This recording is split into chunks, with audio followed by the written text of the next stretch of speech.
queridos irmãos, companheiros no Ideal Espírita, amigos internauta da Rede Amigo Espírita e da rádio Fraternidade e Nova Fraternidade, que haja muita paz em nossos corações e vibrando na faixa da paz, que é a nossa meta, mas é também o nosso projeto de trabalho, possamos verdadeiramente ir conquistando aqueles pontos mais definidores, mais definitivos em nossa intimidade. Naturalmente, vez por outra, alguma questão surge, trazendo impedimento. E a nossa percepção das sensações na vida mobiliza a nossa alma. Muitas vezes um acontecimento de manhã, num ditado popular, azeda o dia. Ou às vezes um acontecimento na parte da manhã nos deixa com o dia de entusiasmo. Isto são elementos que vamos estudar em torno da percepção do espírito diante da vida, que está nesse bojo do aspecto do Livro dos Espíritos, no que tange as sensações, no que tange aquilo que é a forma como o espírito apropria dos valores perceptivos diante da vida e apropriando desses valores como que ele reflete. Nós temos aprendido com Emmanuel, no livro Pensamento e Vida, seu primeiro capítulo, que é um livro, uma preciosidade no que tange à ciência da vida, ao funcionamento da vida. Emmanuel diz para nós lá que a mente é o espelho da vida em toda parte. Nós gostamos muito dessa frase, desse capítulo em especial, de todo o livro Pensamento e Vida, mas achamos que ele precisa ser sempre, nesses conceitos, a base do nosso entendimento. Quase todos os estudos que nós vamos fazer, nós usamos este fragmento, alguém já nos ouviu falar várias vezes dele, porque ele define para nós o entendimento. A mente. Em doutrina espírita nós aprendemos muito sobre a casa mental, sobre todos os elementos ou toda a estrutura e dinamismo da mente. A mente seria outro nome do espírito, naquilo que define o seu despertamento diante da vida. Então Emmanuel diz, é o conceito, a mente é o espelho da vida em toda parte. A mente quase nós não conhecemos. Um espelho, eu creio que todos nós conhecemos. E somos conhecidos do espelho. Visitamos o espelho todo dia, pelo menos uma vez. E um espelho, ele tem função, como a mente também tem. E a primeira função de um espelho é captar. E a segunda função de um espelho é refletir. Geralmente, quando nós pensamos no espelho, nós imediatamente pensamos no reflexo. Função primeira é captar. A nossa mente é como um espelho. Ela reflete. Porém, antes de refletir, ela capta. Se nós pegarmos um espelho côncavo, ele irá, sendo focalizado por um determinado objeto ou uma determinada cena, captar. E refletir conforme ele, e não conforme a cena.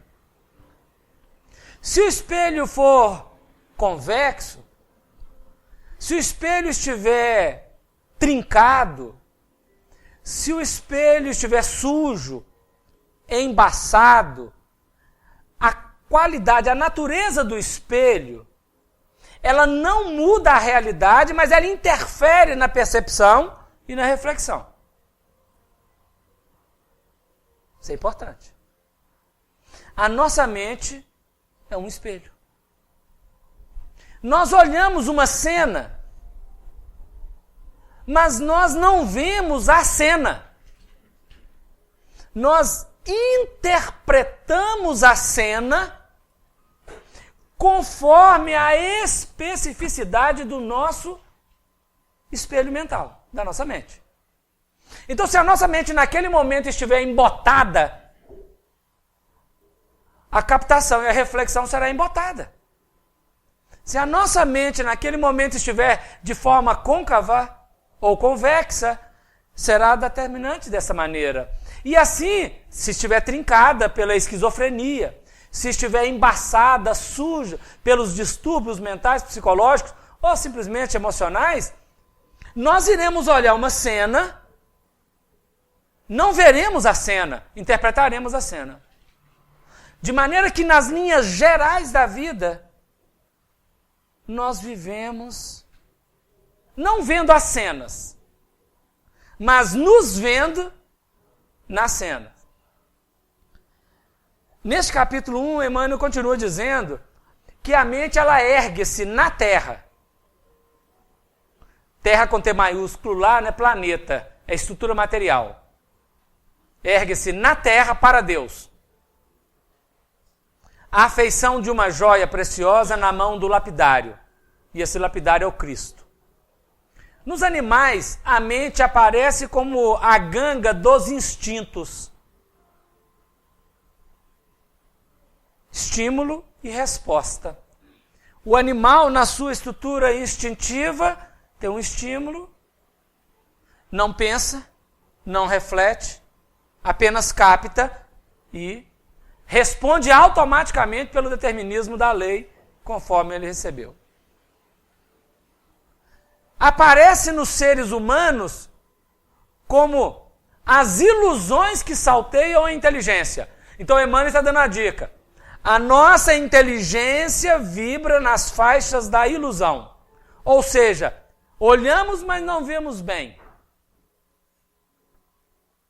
A se retratar plenamente nos espíritos glorificados, como a luz retrata num brilhante precioso. Então, Emmanuel está abrindo um horizonte quando nós vamos trabalhar essa questão da sensação. Sofrimento, da dor, da alegria. Estamos começando a construir a ideia. Mais à frente ele diz, ainda no capítulo 1, confinados que nos achamos entre a animalidade e a angelitude, ou seja, entre esses dois imensos abismos, o da animalidade que já passamos, mas não saímos completamente, o da angelitude que ainda não chegamos, mas estamos caminhando para. Nós vamos interpretar a mente como sendo, Emmanuel está dizendo, o campo de nossa consciência desperta na faixa evolutiva em que o conhecimento adquirido nos permite operar. Vamos traduzir isso. Mente é campo de consciência desperta. Ou seja, a consciência é todo o ser. Vamos dizer assim, na feição de Emmanuel. Outros autores podem dizer de forma diferente. Com Emmanuel, com a codificação espírita, consciência é todo o ser. Engloba o inconsciente e engloba o consciente. Emmanuel está chamando de mente o campo consciente. A mente é o campo da consciência desperta. O campo que não está desperto faz parte? Faz, mas inconscientemente. Nós temos que trabalhar no campo consciente, por enquanto aqui. A mente é o campo da consciência desperta na faixa evolutiva em que o conhecimento adquirido nos permite operar. O nosso conhecimento, o que adquirimos de conhecimento, nos permite operar naquela determinada faixa. Então, cada um de nós tem um campo de conhecimento. A mente está desperta naquele campo. De maneira que nós não podemos comparar um com o outro, porque este tem um tanto, este tem outro tanto de conhecimento adquirido. O conhecimento adquirido é que gabarita-o na estrutura de responsabilidade perante a vida. Ninguém é avaliado diante de Deus pelo seu campo inconsciente, mas pelo que ele conhece. E conhecimento não é teoria, não é um conhecimento teórico, cultura. É o conhecimento sensível pela experiência. Porque cultura não é acesso de todos. Mas a vivência, a experiência registrada pelo Espírito nas vivências da vida, nas múltiplas encarnações, é patrimônio. Vê se dá a ideia. Então a mente é o campo da consciência que está desperto. O que não está desperto é um ato inconsciente sobre o qual eu não posso ser tributado como responsabilidade. Tanto que os animais são totalmente inconscientes, não é tributado a eles nenhuma responsabilidade pelo ato que eles têm. Não obstante isso, nós sabemos o quanto que de inconsciente nós agimos na vida. Mas o grande processo da evolução consiste em tornar consciente aquilo que é inconsciente. E quanto mais nós demorarmos a nos tornar conscientes de nós mesmos, nós estamos atrasando a vida, e aí sim tem uma responsabilização. A negligência no autoconhecimento. A negligência com o trabalho do autoconhecimento. Está dando para acompanhar a ideia? Então vamos pensando. Estamos desenvolvendo o processo da mente. Ampliando um pouquinho mais, Emmanuel diz assim: interpretando-a por espelho da vida, dizemos que o coração é a face. E que o cérebro é o centro das ondulações, gerando a força do pensamento, que tudo move, transformando, mudando, alterando, para acrisolar e sublimar. Mente, para Emmanuel, que é o espírito consciente, o campo consciente, é conjugação de coração e cérebro, sentimento e pensamento. O coração define a nossa capacidade de resposta emocional superior. A cigarra está no reino animal, é um inseto. Coitada. Mas ela mexe com a gente. A nossa parte animal é acionada, né? Vamos deixar ela parar. Os espíritos superiores vão jogar. Aí, ó. Os benfeitores. Aí porque nós não falamos aleluia. Amém, amém, né? Sentimento e pensamento define o nosso campo de despertamento consciente.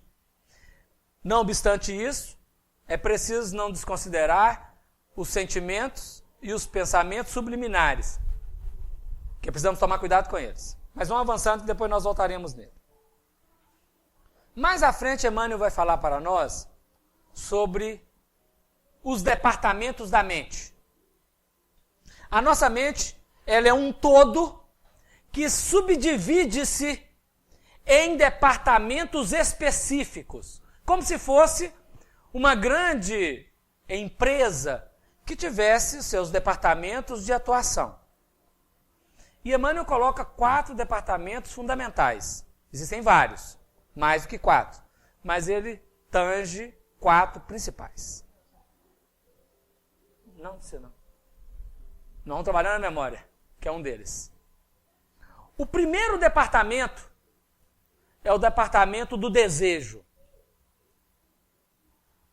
No departamento do desejo, nós trabalhamos os propósitos e as aspirações que nos projetam ao trabalho. Aí temos o departamento da inteligência, que trabalha o patrimônio da cultura. Temos o departamento da imaginação, que favorece ao ser trabalhar os elementos da idealização, da imaginação, no seu sentido de construção, antes da corporificação concreta. e o departamento da memória, que registra tudo. São 4 departamentos que funcionam conjugados: desejo, inteligência, imaginação e memória. Todos esses departamentos, eles estão sob a coordenação de uma gerência. E a gerente chama-se vontade. A vontade é o impacto determinante que decide se aciona ou não a máquina dos departamentos. Já começa para nós uma questão, que vontade é diferente de desejo. Nós vamos voltar nele. Desejo é departamento, vontade é a gerente. Desejo é proposta e aspiração que emerge do ser. Vontade é impacto que aciona ou não para a realização daquele desejo. Quando, diz Emmanuel lá, quando o desejo não está administrado pela vontade, o desejo pode proporcionar ao ser aflitivos séculos de reparação, de expiação, de resgate.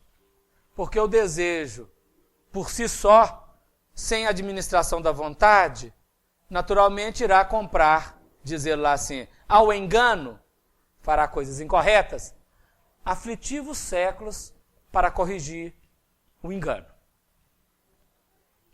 A inteligência, sem a administração da vontade, pode acumpliciar-se ou cair na enxovia da criminalidade, quando a inteligência labora por si só na manutenção do ego, sem que haja a assimilação e a administração do eu, que é onde está a vontade. Naturalmente a inteligência cria crimes e fica aprisionada no crime.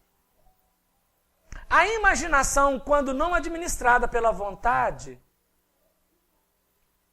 ela pode gerar perigosos monstros na sombra, que seriam as fantasias, as imaginações doentias, aquelas elaborações mentais fantasiosas, perversas às vezes, que vão gerar determinados problemas mentais futuros. E a memória, não obstante a sua fiel função de registradora, ela pode cair em deplorável relaxamento. Nós conhecemos alguns dos relaxamentos da memória nos dias atuais, que é um patrimônio de quase todas as famílias. Nós encontramos pessoas com muita dificuldade nos registros mnemônicos daquilo que está presente nele, no perispírito, mas que não consegue ter o acesso cerebral. Então veja, nós começamos pela mente e chegamos à vontade. O ser está estruturado nesta função, onde a mente, ela capta. Então, o desejo olha, capta e reflete o desejo. Quero. Onde a inteligência olha, maquina mentalmente e diz, faço, não faço, quero. Onde a imaginação percebe algo, trabalha em si, quer. E também a memória registra algo. Todos esses departamentos, no campo mental, precisam estar dominados ou administrados pela vontade. Se nós não fizermos uso da vontade, teremos sérios problemas, sérias questões na manutenção da vida, porque viveremos apenas no impacto reativo emocional. No Livro dos Espíritos, na questão de 909, que está tratando das paixões, desde a questão 907, Allan Kardec pergunta assim, poderia o homem, pelos seus esforços, domar as suas más inclinações? O Espírito responde assim: sim, fazendo esforços muito insignificantes. O que lhes falta é a vontade. E faz uma exclamação: ah, quão pouco dentre vós fazem esforços. Ou seja, a disciplina que Emmanuel propôs a Chico Xavier, ela representa o uso da vontade em cada momento da vida. Imaginemos que nós vimos uma cena. 2 de nossos vizinhos estão andando e entraram em determinado ambiente. Somente isso foi visto. Aí a nossa imaginação começa. Viu a cena, captou e vai refletir. O que eles vão fazer ali? E está lá. Mas por quê? Para que é isso? Essa hora. E começa uma série de coisas. Nesse momento, o que tem que acontecer? A vontade chega e fala assim: o que você tem a ver com isso?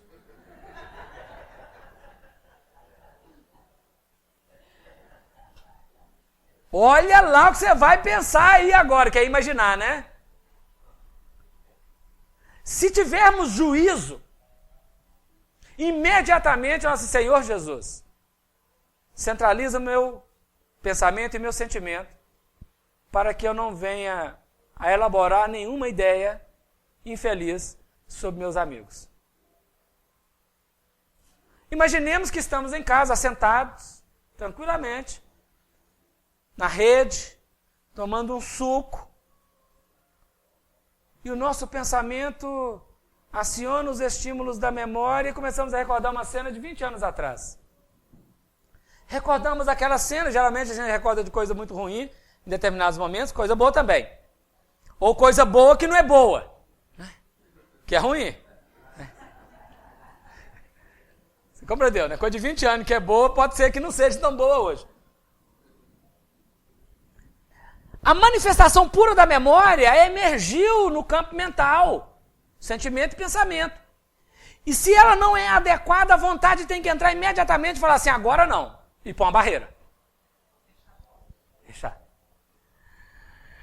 Imaginemos que estamos lendo um determinado livro, um determinado texto, uma determinada coisa, e a partir daquela leitura, ou de um filme, qualquer coisa, nós começamos a ter uma ideia do que podemos fazer para ganhar algo no interesse pessoal em detrimento do outro.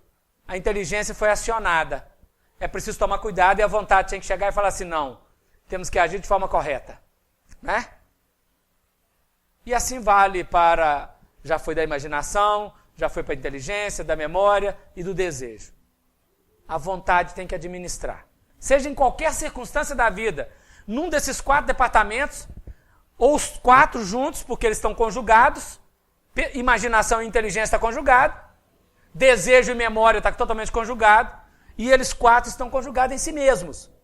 O que é que nós vamos fazer? Acionando a vontade, vigilância e oração o dia inteiro.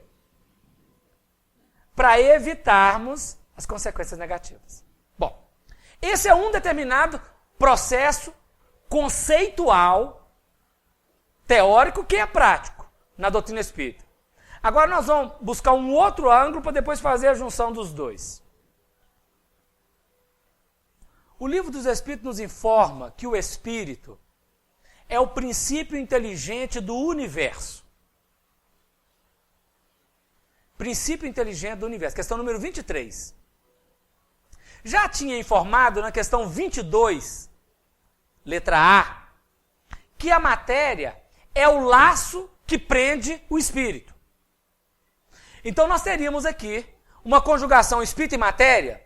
Nós temos a matéria como laço que prende o espírito. Então, nesse caso, o espírito está íncito na matéria, aprisionado. O ponto elementar da matéria para nós, em dado momento, é o átomo, onde o espírito está ali aprisionado. A questão 540, a resposta, nos dá essa informação também. O átomo primitivo e o arcanjo estão conjugados, nesse ponto inicial. Então veja, a matéria está em ato, o espírito está em potência, porque se ela é laço que prende, ele está aprisionado. Mas o espírito precisa agir sobre a matéria para intelectualizar a matéria e, intelectualizando a matéria, ele desmaterializar, evoluir, espiritualizar, desmaterializar, sair da prisão material. Isso é no reino mineral. Mas o reino vegetal, animal e hominal é também composições de matéria. Então vamos chegar no nosso plano hominal, para não falar muito processo evolutivo, no nosso plano hominal, nós estamos estruturados, o espírito, na matéria. Allan Kardec dividiu em 3 partes. Ele falou, o homem está colocado como corpo, perispírito e espírito. Não é assim que aprendemos? Forma trina a separação de Allan Kardec. Corpo, perispírito e espírito. Onde perispírito e corpo é a parte material. E o espírito é a parte espiritual. Ele está preso. André Luiz ampliou um pouco mais a visão. Porque, naturalmente, Allan Kardec trabalhou o ponto conceitual. Mas entre esses 3 corpos existem outros, que nós vamos tentar colocar aqui para justificar uma ideia. André Luiz nos dá uma informação no livro Nosso Lar, que ele, certo dia, dormiu e sonhou que estava indo, rio acima, num barco, encontrar com sua mãe. E ele lembra de ter deixado a parte do perispírito onde ele estava dormindo em Nosso Lar. Todos devem lembrar disso. Então ele vai falar para nós do perispírito e o espírito, ele abre uma nova expressão, chama de corpo mental. É a mente. Corpo mental. Abriu um horizonte. No livro Evolução em 2 Mundos, ele cita, e no livro Nos Domínios da Mediunidade, ele nos informa de um outro corpo que está entre o corpo físico e o perispírito, chamado duplo etérico, que na codificação Allan Kardec chamou de princípio vital. Princípio vital. O duplo etérico é uma substância, ou é a substância que dá vida orgânica à matéria. Ou seja, a pedra não tem duplo vital, né? Duplo etérico. Mas o vegetal tem.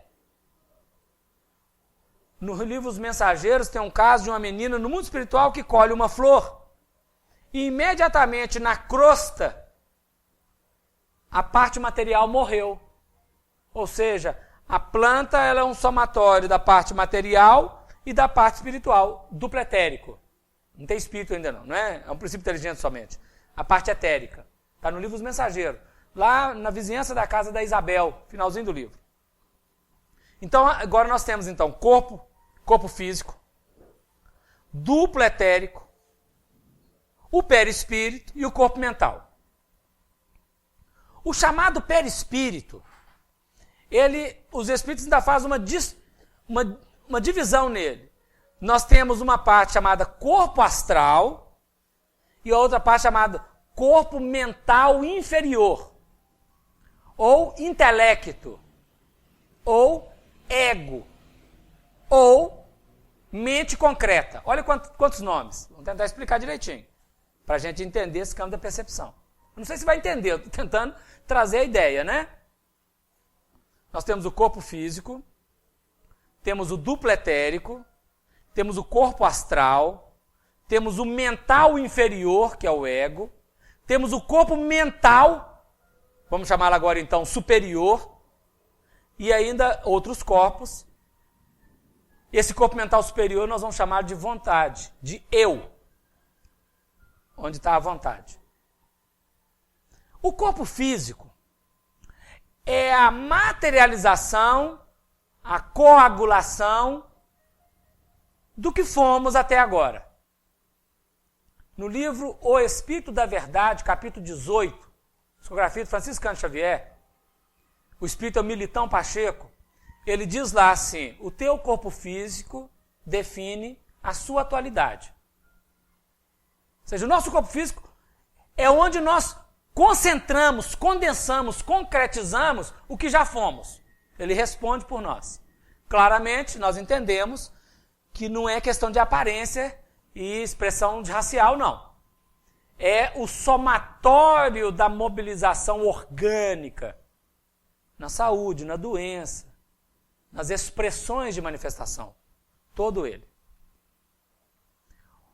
O corpo duplo etérico, ou corpo etérico, ou princípio vital, ele é a sede das sensações físicas. Calor, dor, prazer, tudo que é físico. A sede da sensação é no duplo etérico. O corpo astral é a sede das emoções. Raiva, tristeza, alegria, preocupação, medo, são emoções. Como é que se distingue uma emoção?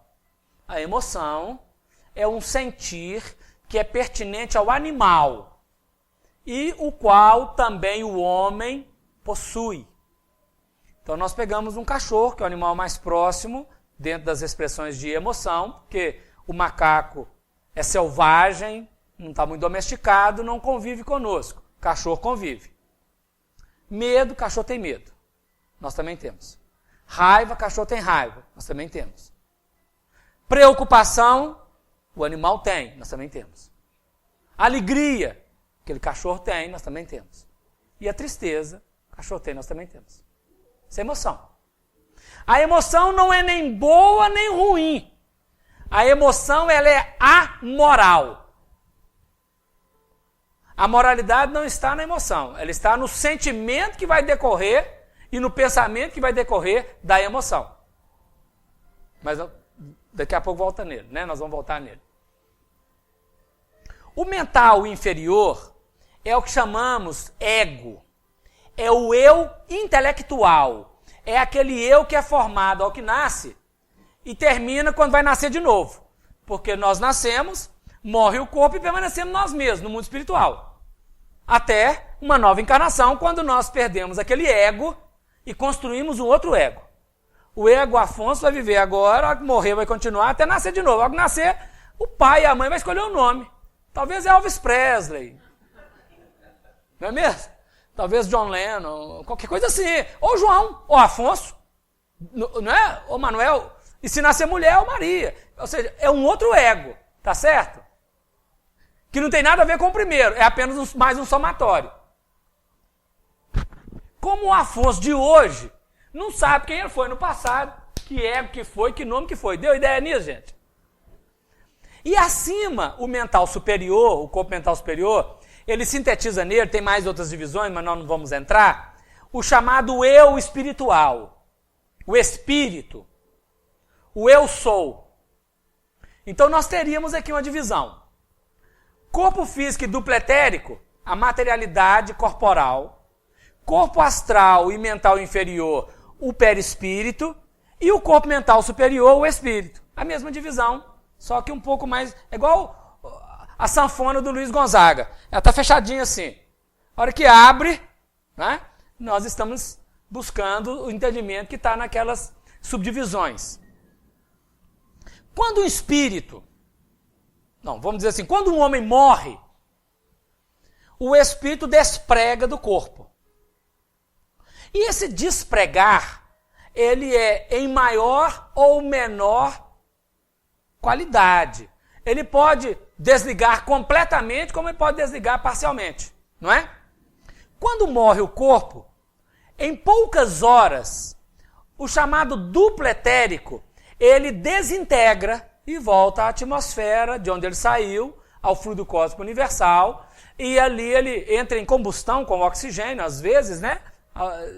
Se vê até o fogo em determinados locais que não tem luz elétrica. mas o laço que prende o corpo ao perispírito, ele permanece ainda impregnado, se estiver preso, né? Ainda impregnado de determinadas substâncias etéricas. É tipo assim, você toma um café numa xícara. Faz uma experiência para você ver hoje, se você não percebeu isso até hoje. Você toma um café, mas vai ficar um resíduozinho lá. Só se passar a língua, que não é muito correto. Ou o dedinho mindinho assim. Não deve fazer isso não. Então o duplo etérico desintegra, mas alguns resíduos dele ficam no cordão de prata, que está ligado aqui na nuca.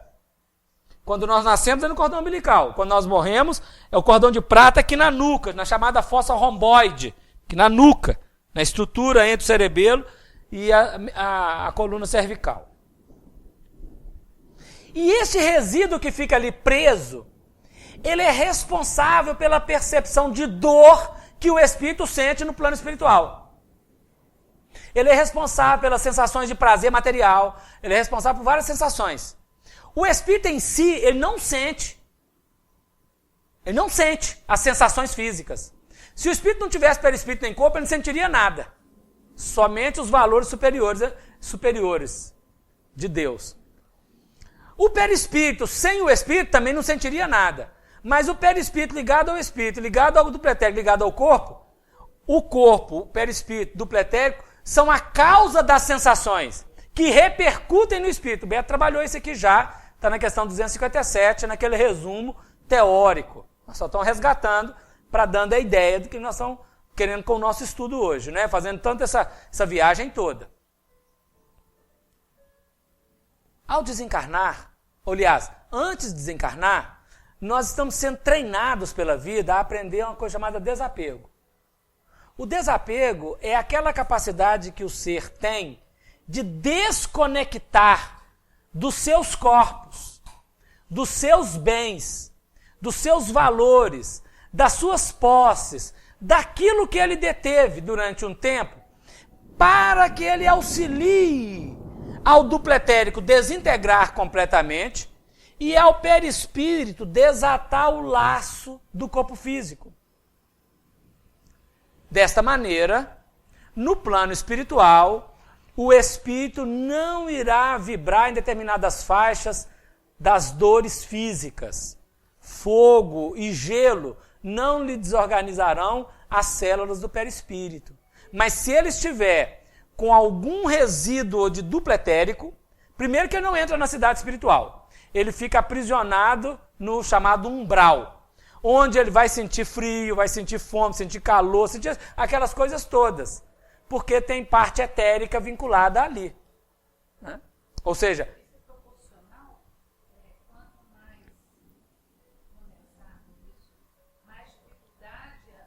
quanto mais. Um suicida, por exemplo, a situação dele é muito mais grave, porque a parcela do pretérito está muito aprisionada no perispírito.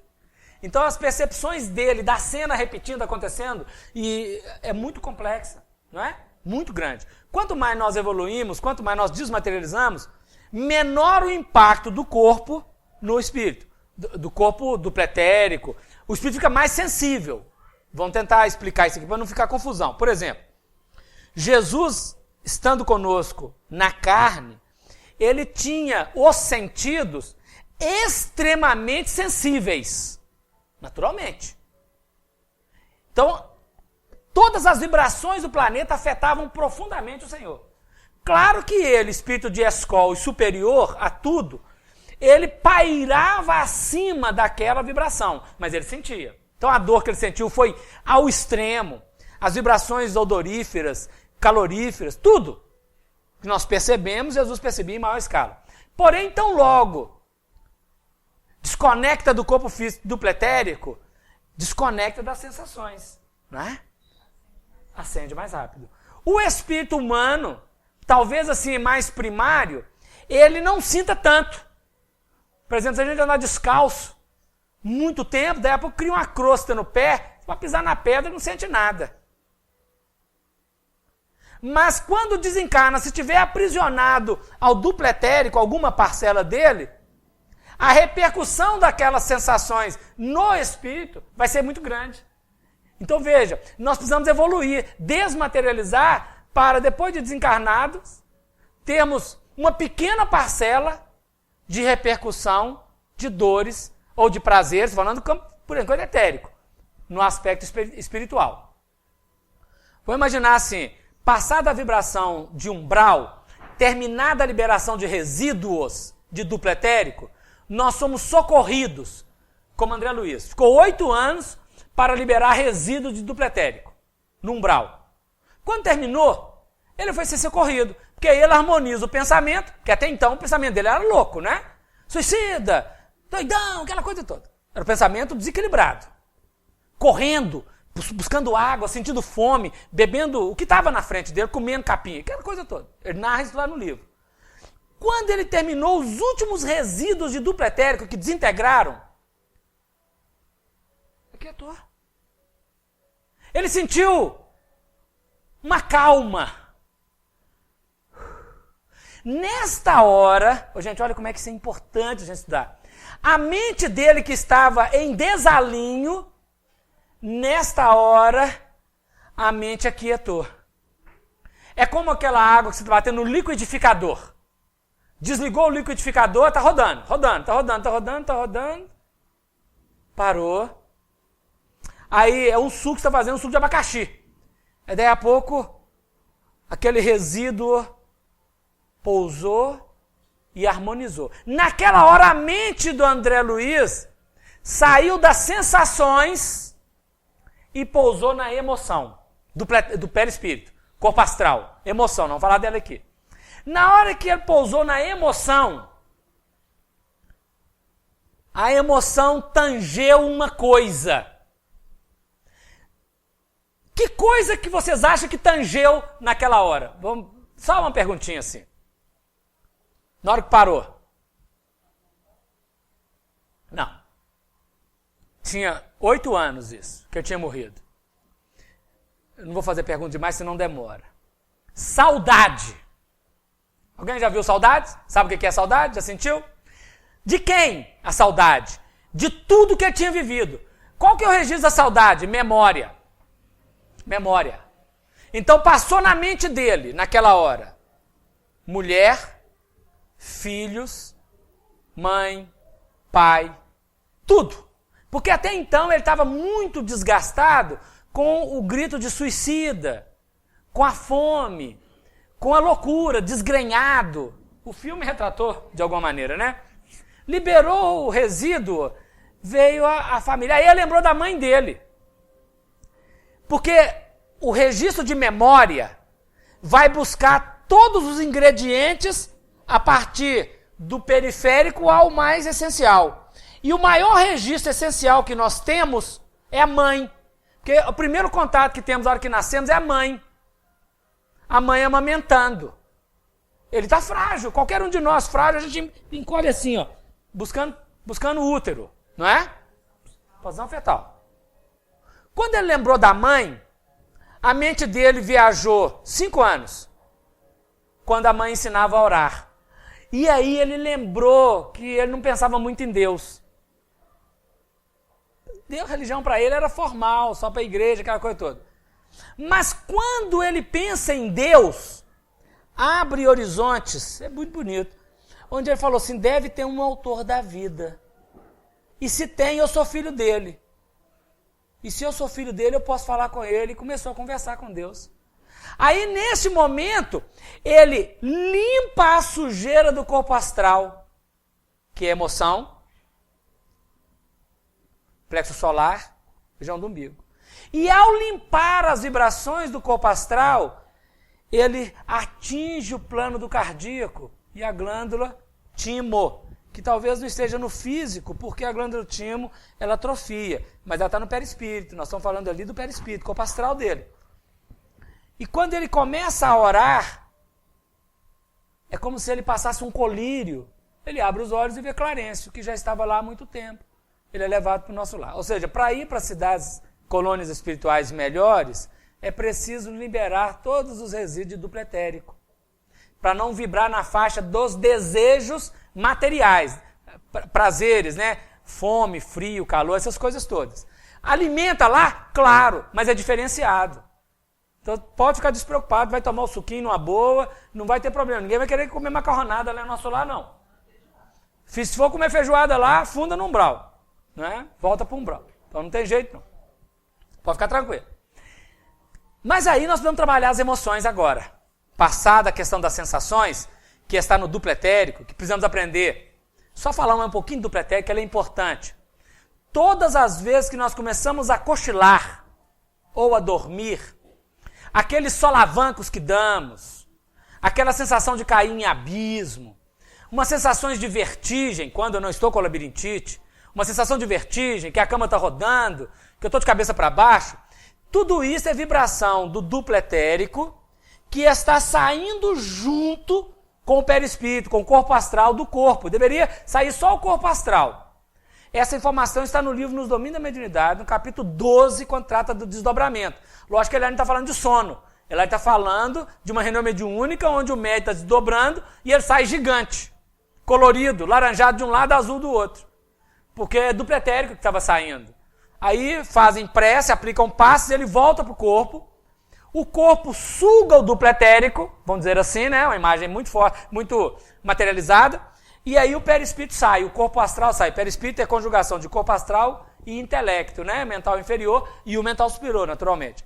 E aí ele sai ali mesmo, tranquilo, sem nenhuma sensação. Então quando a gente nada, por exemplo, você foi à piscina e nadou um pouco. Depois de você ter nadado, às vezes quando você está meio desabituado a nadar, mesmo quando está habituado, e aí parou um pouco e foi ali foi quarar um pouquinho ao sol, aí parece que está tendo o ouvido está entupido, dá uma zonzeira. E isso é porque desarticulou as energias do duplo etérico. Entrou água no ouvido, afetou determinadas estruturas do ouvido, que afetam o equilíbrio, e aí desorganiza um pouco a substância etérica. Porque a substância etérica, ela circula na linfa do corpo, das glândulas que trabalham com a linfa, como o perispírito circula no sangue, e o duplo etérico também. Então, qualquer desarmonia que tem etérica, ela produz esse processo de desequilíbrio. Quando nós temos um impacto vibratório muito grande, de briga com alguém, sensorial, que vai para a base sensorial, nós ficamos meio desequilibrados. Né? Isso é por causa de afetar o duplo etérico. Mas vamos caminhar um pouquinho mais para o corpo astral, que é o terreno das emoções. As emoções entram em nosso lar e acompanham até em várias outras esferas. Não é problema entrar em nosso lar, porque a emoção nós já vimos aqui, ela é amoral. O problema dela não é a emoção, é o que nós fazemos dela. Então as emoções nós deveríamos trabalhar sempre o lado positivo e não o negativo. Vou trazer a ideia ligeira para a gente ver. O medo é a emoção fundante.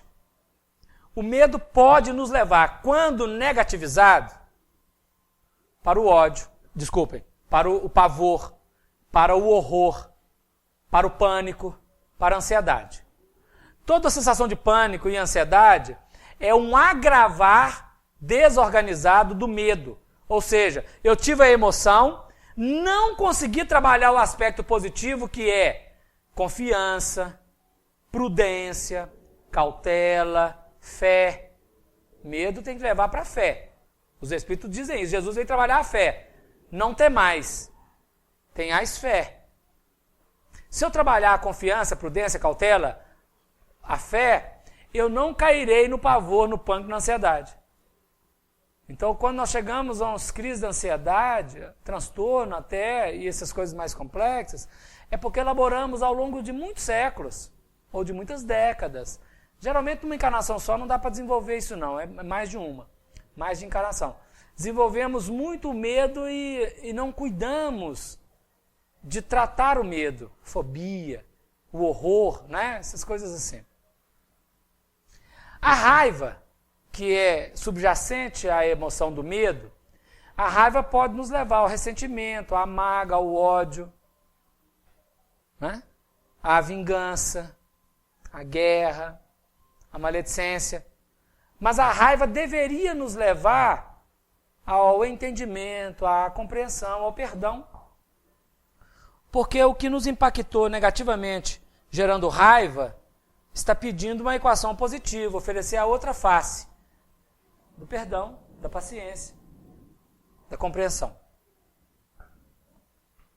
A tristeza, que é uma outra emoção, deveria nos levar à resignação, à aceitação, o acatamento, a vivência de um luto saudável, porque a tristeza só acontece quando há uma perda, quando há uma derrota, quando há uma morte. Mas muitas vezes a tristeza nos leva para a depressão, nos leva para a melancolia, nos leva para o baixo astral, porque nós não aguentamos digerir aquela cena e ficamos aprisionados. A preocupação é uma emoção muito parecida com o medo, que ela deveria nos levar para o zelo, para o cuidado, e não para a pré-ocupação, e não para o descuido, que vai gerar também ansiedade. Então, o medo e a preocupação geram ansiedade e pânico. E a alegria deveria produzir em nós de forma saudável uma harmonia, a felicidade, uma consciência tranquila, de paz. Mas às vezes a nossa alegria vira baderna, algazarra, gritaria. A nossa alegria fere o nosso irmão, ou seja, é o negativo. Então no plano espiritual, já não é no astral, no seu sentido de umbral, nos planos que tem colônias espirituais, nós vibramos nessas faixas, estamos a todo momento sendo convidados pelos espíritos a não cair na frequência negativa, porque se cair na frequência negativa, nós nos aprisionamos e saímos da cidade, e a caminharmos cada vez mais na frequência positiva. Quem viu o filme vai lembrar de uma cena que não está daquele jeito no livro, mas ela é magistral.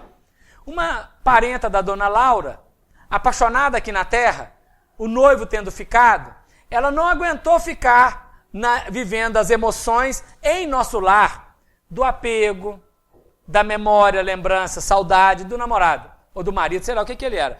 E o que ela fez? Ela saiu da cidade. Para entrar, a porta está fechada. Só entra quem pode. Para sair, a porta está aberta. É magistral a cena, ela foi. E aí ela deu a primeira esquina que ela virou, ela caiu no umbral. E eles pegaram ela no umbral. Pegaram e não deixaram em bom lençol não, né, gente? Porque a hora que o André Luiz encontrou com ela, eles estavam um farrapo. E é aquilo mesmo. Porque o espírito de umbral quer sugar tudo, né? Eles não são espíritos equilibrados. Não são. São espíritos precisando de equilibrar. Não é? Então, aqui para nós é muito sério. Voltar para a cidade, equilibrar e trabalhar o ponto positivo. Então, nós, no dia a dia, precisamos usar a nossa mente, que capta a cena. Captou a cena. Eu interpretei aquela cena como motivo de medo, como motivo de raiva, como motivo de tristeza, como motivo de alegria ou como motivo de preocupação. A cena em si, um outro olhou a cena, não é? Não. Uma mesma cena pode provocar, num que olha, alegria, no outro que olha, tristeza e raiva. Não é? Você pega o futebol, são dois times diferentes, duas torcidas. Para quem ganhou, é alegria, para quem perdeu, é tristeza, é a mesma cena. Quem está certo? Os dois? Tudo bem, agora o que vai fazer com isso? Nós estamos vendo o nosso pai e a nossa mãe brigar. Às vezes, aquilo nos afeta profundamente na tristeza, mas às vezes aquilo nos afeta profundamente na alegria. Graças a Deus, ficar livre de um dos dois. Eu falei isso outro dia, a pessoa falou assim, de jeito nenhum. Gente, às vezes é mesmo. Às vezes a relação é tão difícil que nós ficamos aliviados. Não é? Mas nós não podemos falar isso não, politicamente correto, não pode falar esse negócio não. Ué. Corta isso. Mas é assim a nossa vida. Tem coisas que terminam que eu dou graças a Deus que acabou. Para outro é motivo de tristeza. Então cada um de nós interpreta a cena conforme a sua estrutura psicológica, a sua mente. Então quando Emmanuel diz a mente é o espelho da vida, ele está dizendo assim, olha, você nunca vai avaliar a cena, nunca até chegar como espírito superior, enquanto está no processo evolutivo, espírito de erraticidade em processo. Você vai avaliar a cena não pela cena, mas pelo seu sensório.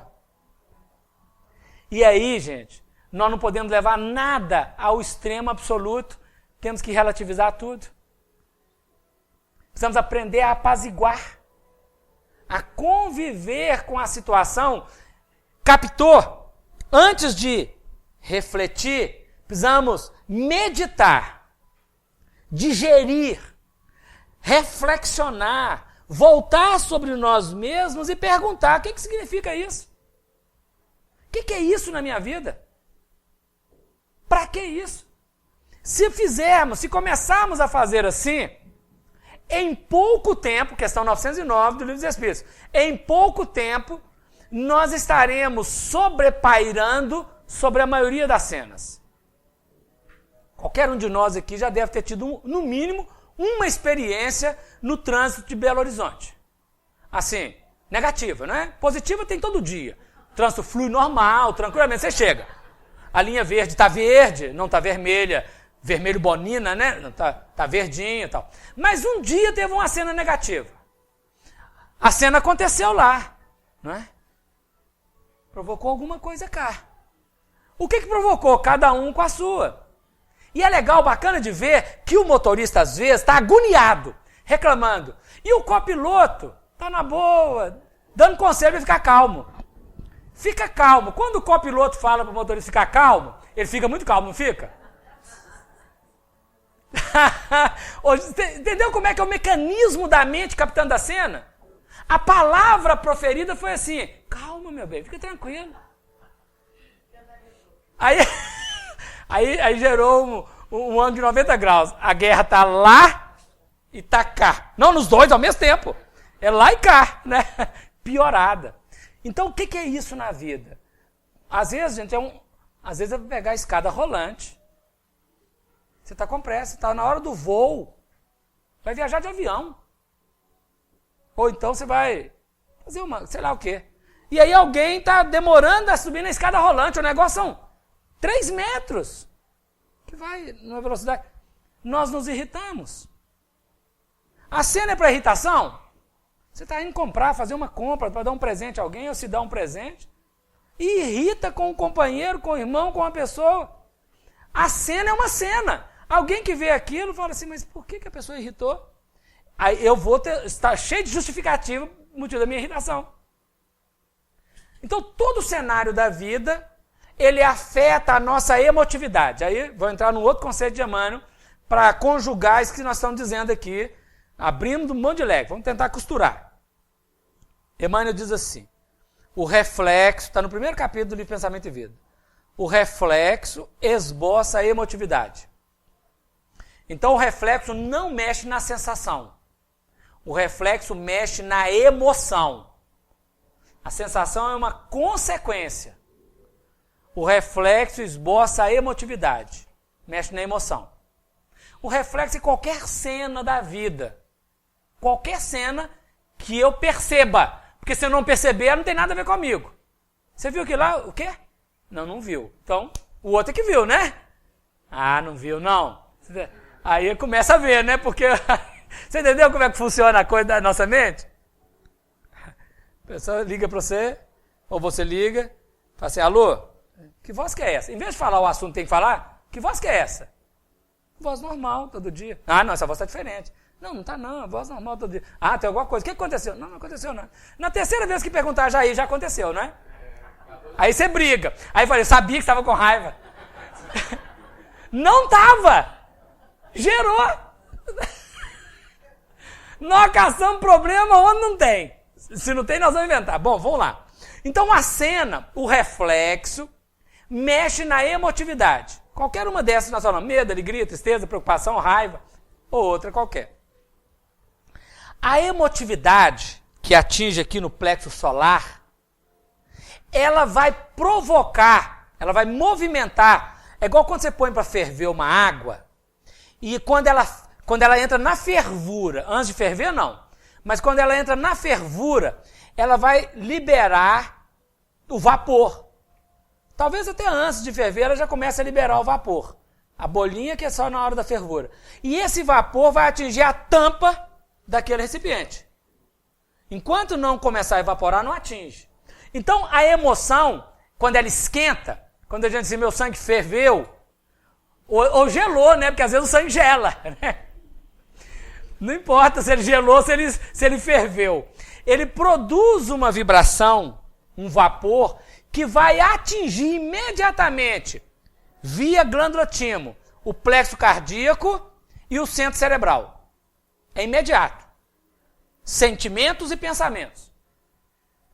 Isso no dizer de Emmanuel é assim: o reflexo esboça a emotividade plasma a ideia. Então, toda ideia, ela é um misto de sentimentos. O cachorro não tem ideia e nem pensamento contínuo. O cachorro tem resposta automática. Ele pode ser adestrado, e aí é adestramento, onde ele vai ser treinado para ter determinadas respostas. Mas nós temos que fazer um parêntese aqui, gente. O princípio inteligente, ele tem lacunas, claro. E os cachorros, os animais, têm determinadas expressões que a gente fala assim, não, gente, aquilo ali é inteligência. O camarada fez um vídeo, ele pode ter treinado. Mas eu estava vendo lá um desses animais que tem um trinado muito forte, esqueci o nome dele aqui agora, está na moda aí, tem uma cristazinha. Calopsita. 2 calopsitas, tinha uma bandejinha com determinado quitute, e um cachorro lá embaixo. Então a calopsita ia lá, pegava uma batatinha assim, acho que era um molho shoyu. Molhava no molho shoyu e punha na boca do cachorro. E ele comia. Estava na internet. Eu falei, gente, é sensacional, não é? Sensacional. E teve um outro local que gansos estavam alimentando peixe, né? O ganso pegava um bolo que alguém jogava assim na beirada do lago, pegava e punha na boca do peixe que estava no lago. Tá legal, tá correndo na internet aí, porque o pessoal não tem tempo para filmar as coisas, né? E nós para assistir. Mas é bonito. Então o animal, ele tem expressões. Claro, hoje eu vi a cena. Tá uma caixinha, uma gatinha com alguns gatinhos e 3 filhotinhos de pato. Era amarelinho, não sei se é pato, se é marreco, se é ganso. Um deles estava fora da caixa. Então a gatinha foi lá, pegou, desceu, pegou com a boca, custou pegar e trouxe para dentro da caixa. Aí ele foi lá para comer o negocinho dele. E ela puxava ele pelo rabo para pôr debaixo dela para acalentar. Ela tá com os filhotinhos dela, né, os gatinhos, isso é instinto, né? Aí ela buscava um, ele voltava, buscava, ela voltava, umas 10 vezes. Aí ela deixou. Depois que eles acabaram de comer, eles todos vieram e deitaram nela assim, gente. Então os animais têm coisas, fazendo um adendo, né? Mas vamos voltar para o nosso estudo. O animal, ele não pensa. Até onde nós sabemos, ele tem um estímulo e tem a resposta. Mas ele pode ter fragmentos aí para alguém que gosta dos animais e está vendo, não falar que a gente está fora sem saber as coisas, né? Tá bom. O homem, ele sente, vê o reflexo, mexe na emoção, veio a ideia. A ideia, ela é o somatório de sentimentos e pensamentos que eu consegui acumular durante a minha vida. Que está para além das minhas crenças. É aquilo que domina as minhas crenças. E aí é que eu posso, de um ato que produziu medo, ao invés de ir para a fé, eu posso ir para o pavor, né? Para a fobia. Mas deveria levar para a fé. Veja a cena.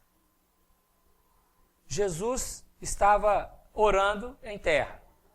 Os discípulos foram para o mar pescar. 5 horas da manhã, noite de lua cheia, Jesus foi encontrar com os discípulos. O barco estava em alto mar. Ele falou, eu vou. Foi caminhando em cima das águas. Lá vai ele. Aí quando ele está chegando próximo, os discípulos dos 12 marmanjos, pegando peixe.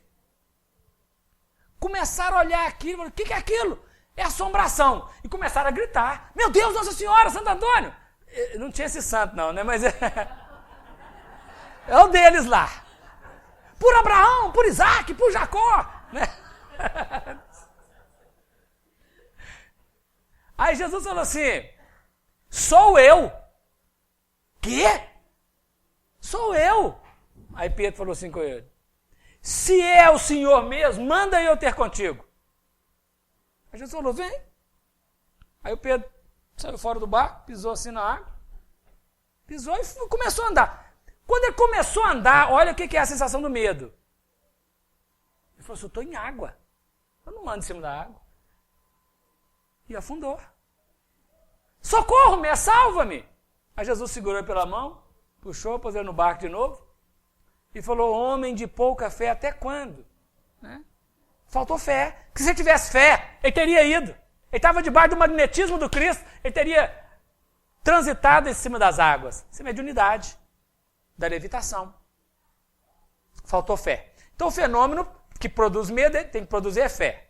Vamos começar a treinar, né? O reflexo esboça a emotividade plasma a ideia então é sentimento e pensamento, não tem ideia só pensamento. Ideia é sentimento e pensamento. E a ideia determina, é determinação, determina atitude e palavra. As nossas atitudes e as nossas palavras são o somatório de um reflexo, da emoção, da ideia e da fala, ou do gesto. O gesto é a fala encenada. Numa relação, num diálogo, uma pessoa com a outra, 30% da comunicação é verbal, 70% é gestual. Expressão dos olhos, o jeito de falar, a entonação da voz, postura do braço, não é? Então nós comunicamos muito mais pela expressão verbal do que pela fala. Por isso que alguém pergunta, está bem? Eu vou dizer, não, está bem, estou bem. Você está bem mesmo? Estou bem, já falei que eu estou bem, não é? Pronto de explodir. Ele está comunicando que não está bem, o tom de voz não está bem, o jeito do braço não está bem, a mão não está bem. Nada bem. Não é mesmo? Nada. Os olhos, tem sangue está correndo ali, não é? E isso tudo comanda as nossas ações na vida. Agora, dentro desse processo todo, nós temos que trabalhar um item fundamental, que é chamado a percepção. Como que eu percebo a vida? O que é a vida? Porque essa vida, ela define uma crença. E a crença, ela estabelece o patamar de administração do sentimento e do pensamento. E nós vivemos a partir disso, e não a partir da vida, do real da vida. Então, tem um desenho animado, que é uma hiena, é o Hard. Ele construiu um cenário pessimista, baixo astral. Tudo. Ó céus, ó dia, ó vida, ó azar, ó sei lá o quê. Gente, nós entramos no elevador, 1 metro por 1 metro, 4 pessoas. Tem coisa mais constrangedora que elevador, não. 4 pessoas entram lá, a gente fica assim, ele não sabe para onde que olha. Se você olhar muito no olho do outro, né? Se você olhar, um rapaz olhar para o outro, ele vai dizer, o que foi? Aí se você olha para uma mulher, eu falo assim, né? Fica, não tem muito negócio de elevador, é constrangedor. Né? Quando tem espelho, se tiver espelho, ainda bem, né? Aí você fala assim, eu não vou olhar no cabelo, porque eles vão achar que eu sou vaidoso. Mas a gente dá uma vontadinha de ficar assim, né? Tem uns que olham, né? Aí a gente fica assim, tá frio hoje, hein? Nó, que calor hoje, hein? Que a gente procura um assunto, mas é um assunto que não tem nada a ver. E não é só no elevador, não, mas o elevador é constrangedor mesmo, porque é complexa a situação, conforme o caso aí, né? Agora, quando tem muita gente... bom, deixa pra lá. Então, o que acontece conosco na vida? Quais as crenças que trazemos? Eu tenho que puxar conversa. Quem disse que eu tenho que puxar conversa com alguém dentro do elevador? Se eu saudá-lo, bom dia, quem chegou, tá ótimo. Por que eu tenho que conversar? Porque o ser humano é um ser de gregário, e tá íncito em nós. A nossa mãe falou 50 milhões de vezes quando chegou alguém, cumprimenta o fulano, fala com ele que tá tudo bem, pede benção ao seu tio.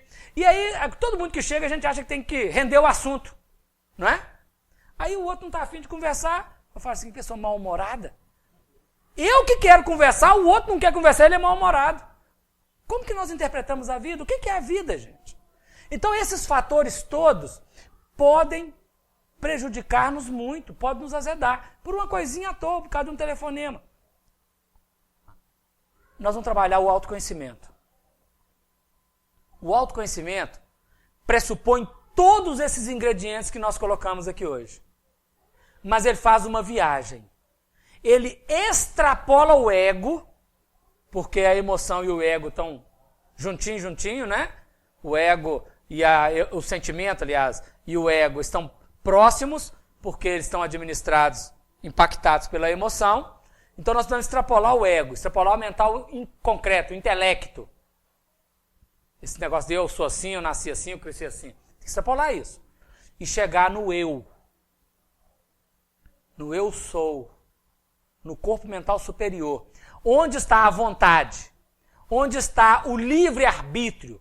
Onde está o ideal? Onde estão os valores superiores? A ponte que faz a conexão entre o ego e o eu, entre o ego, ou o corpo astral, e o mental inferior concreto, intelecto, e o mental superior, chama intuição. Então, para acessar o corpo mental superior, acessar a vontade, acessar o livre-arbítrio, acessar o ideal, é o campo da intuição. O campo da intuição é volátil.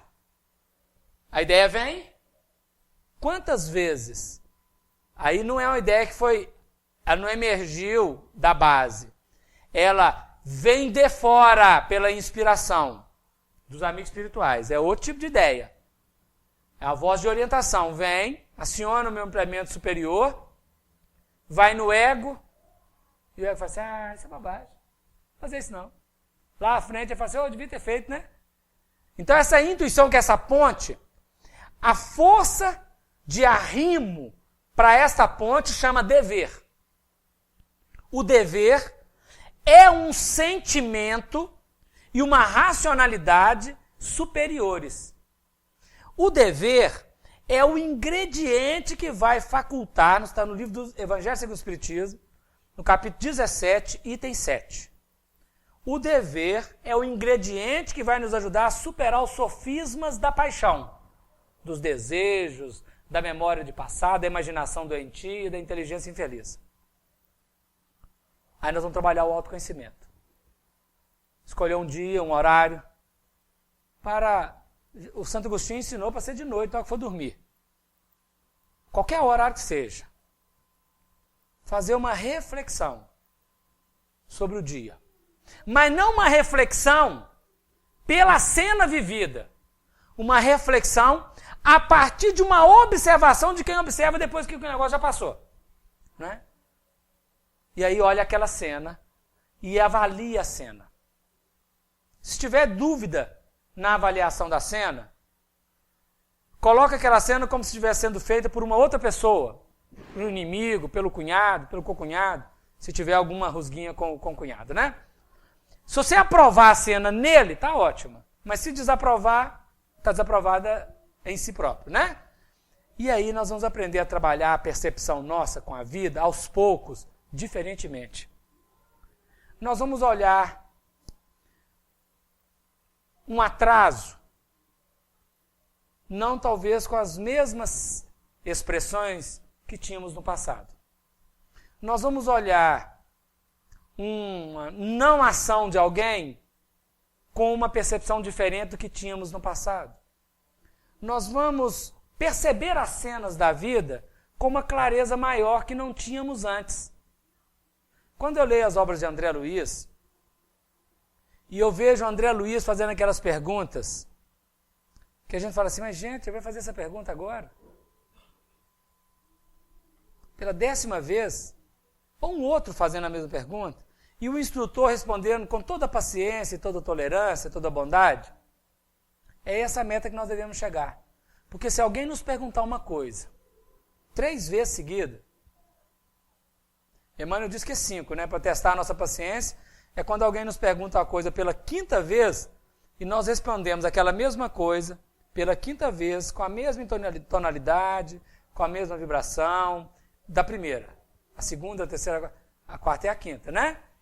Se nós trabalharmos no nosso campo perceptivo, fazendo uso da mente, administrando com a vontade, que é mental superior, todos os ingredientes de base, o intelecto, né, o ego, as emoções, as sensações, todos os prazeres, pelo uso da vontade, o nosso campo de percepção da vida vai mudar. A vida em si não muda. O que muda é a nossa percepção. As pessoas não mudam. O que muda é a forma como nós encaramos as pessoas. Se eu falo para o meu primo, se você continuar bebendo desse jeito, você vai morrer. e ele não morre, eu acho ruim com ele. Porque ele tinha que morrer para poder falar assim, eu sabia que ele ia morrer. Eu falei que ele ia morrer. Eu sabia, ué. Aí ele não morreu, eu sou um profeta assim. Ô, gente, quantas vezes nós falamos com a pessoa, vai acontecer, e não acontece, ainda fica triste. Só que às vezes eu nem percebo a tristeza. Porque não é bonito falar esse negócio, não é gostoso, não. Percepção nossa, ela é assim ainda. Eu quero que a coisa seja do jeito que eu falei que deveria ser. Se eu digo para alguém, faça assim, e a pessoa não faz, não é? Quantas vezes nós brigamos? Então a doutrina espírita está nos ensinando a perceber a vida com uma nova ótica, com um novo olhar. Não o olhar da emotividade pessoal. Não o olhar do crivo de quem está em evolução, mas o olhar do Cristo. Aí o Padre Zezinho nos ensinou. Andar como Jesus andou. Falar como Jesus falou. Cantar como Jesus cantou. Tudo como Jesus fez. Em meus passos, o que faria Jesus? É uma pergunta. Porque neste momento está ampliando o campo perceptivo e a nossa mente terá aberto horizontes perceptivos. E Paulo de Tarso sintetiza isso de forma magistral quando ele diz: se alguém está em Cristo, nova criatura é. Terá passado as primeiras coisas, as inferiores, e terá surgido uma nova pessoa. Então veja, a mente, que é o nosso campo de consciência que está desperto, é um espelho. E aí, então, como é que fica o inconsciente? A mente inconsciente. A mente inconsciente é tudo aquilo que ainda não chegou ao consciente. Nós temos dois campos inconscientes. O superconsciente, que é o terreno do nosso futuro. E o subconsciente, que é tudo aquilo que nós já vivemos. Tudo aquilo que já vivemos, que é subconsciente, ele está no impacto do desejo, no impacto da memória, no impacto da inteligência e no impacto da imaginação. Eu não sei, mas ele está. Então, como eu não sei dele lá no passado, eu tenho que vigiar a minha memória agora. O que eu ando lembrando? Só que quando a gente dá conta de pensar na memória, já tem quanto tempo nós estamos recordando a coisa, né, gente? Nós estamos fantasiando uma cena.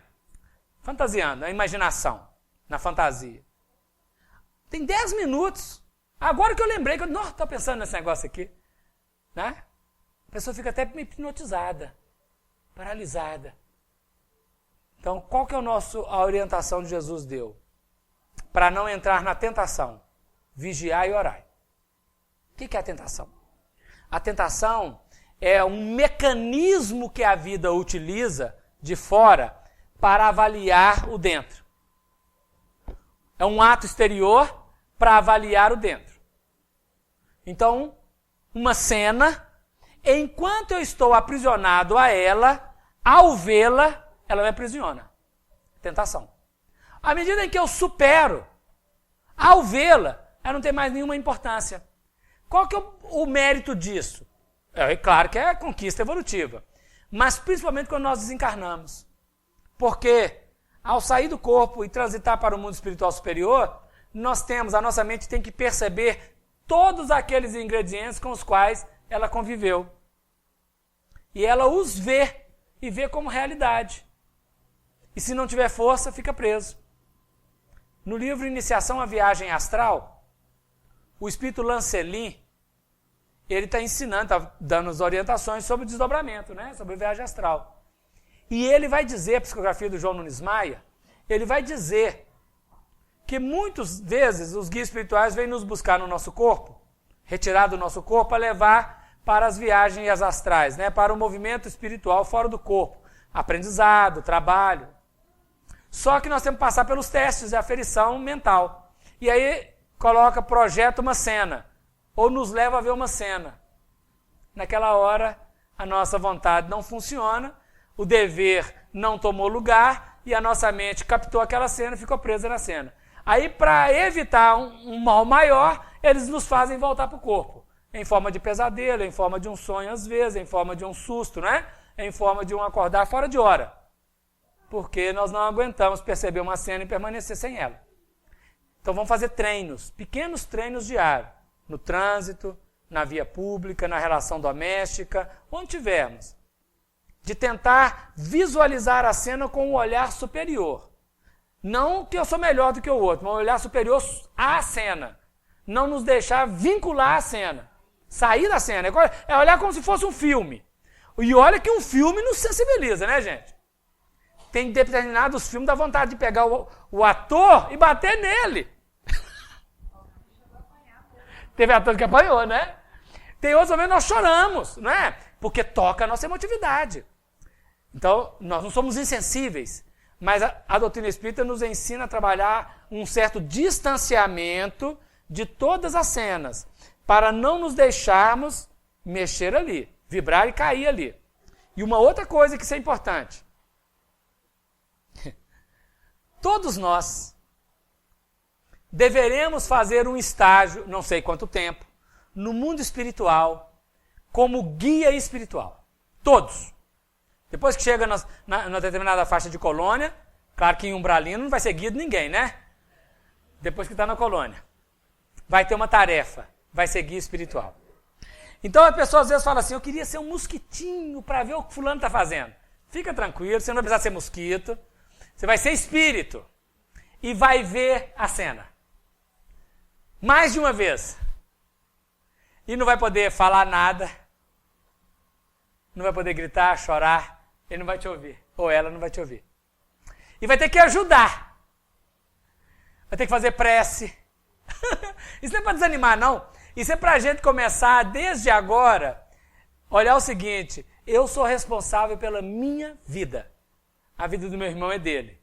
Então, se eu puder aferir para ajudar, sim. Mas para ver as bobagens que estão fazendo, é melhor deixar de lado. Julgar, jamais. Criticar, nunca. Mas oferecer valor superior, sempre. Porque o grande problema nosso da crítica, é que crítica não constrói nada. Né? A crítica não constrói. Mas, se formos capazes de, depois da cena passada, oferecer algo positivo, tem valor. Só que tem que ter gabarito para isso. Então, nosso campo perceptivo precisa aprender a transitar da emocionalidade, vamos dizer a palavra mais correta, da emotividade, para não cair nos desejos inferiores. Ficar aprisionado, olha, é vício. Comida, bebida e sexo. Isso é vício. Ou sabe usar, ou está no abuso. Meu Deus do céu. Escravizado por comida. Escravizado pelo sexo. Escravizado pela bebida. Escravizado pelas sensações dos prazeres. Precisamos dominar a nossa emoção para não cair nesse vício. Toda vez que nós estamos viciados, nós estamos aprisionados nisso aí. Para conseguirmos transpor a barreira da glândula timo e atingir o plexo cardíaco e o plexo cerebral para trabalhar a ideia.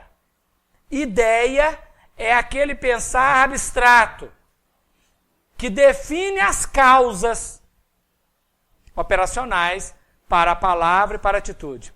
E aí a nossa palavra será bendita. A nossa ação será bendita. Serão caritativas. E a caridade é o grande ingrediente da vida. Então, a caridade é a ação saudável. A palavra saudável diante da vida, diante do cenário que a vida apresentou. Nesse campo, a doutrina espírita abre esse horizonte e nós precisamos transitar por ele. Para conseguirmos verdadeiramente atingir o plano de luz e paz que já não é desejo, que já aspiramos, ou que já idealizamos, não é desejo, né? Já aspiramos, para verdadeiramente, pelo uso da vontade, conseguir executá-lo na vida. Ou seja, nós estamos colocados para este ponto aqui na Terra. Uma pergunta para todos nós sairmos com ela. O que é a vida para mim? O que é a vida? Porque a hora que eu começo a responder o que é a vida, quais as crenças e os valores que eu tenho, naturalmente eu terei maior condição de melhor corresponder à expectativa da vida comigo. Queria agradecer a atenção de vocês neste momento, pedir desculpa pelas algum fora do eixo, né? Rogar a Jesus que abençoe cada um na jornada, sejam felizes nas realizações, que possam verdadeiramente conseguir transpor essa barreira dos valores sensoriais e emocionais para os valores da mente superior, da mente consciente, fazendo uso da vontade. Muita paz a todos, nos despedimos com alegria. Que Deus abençoe cada um.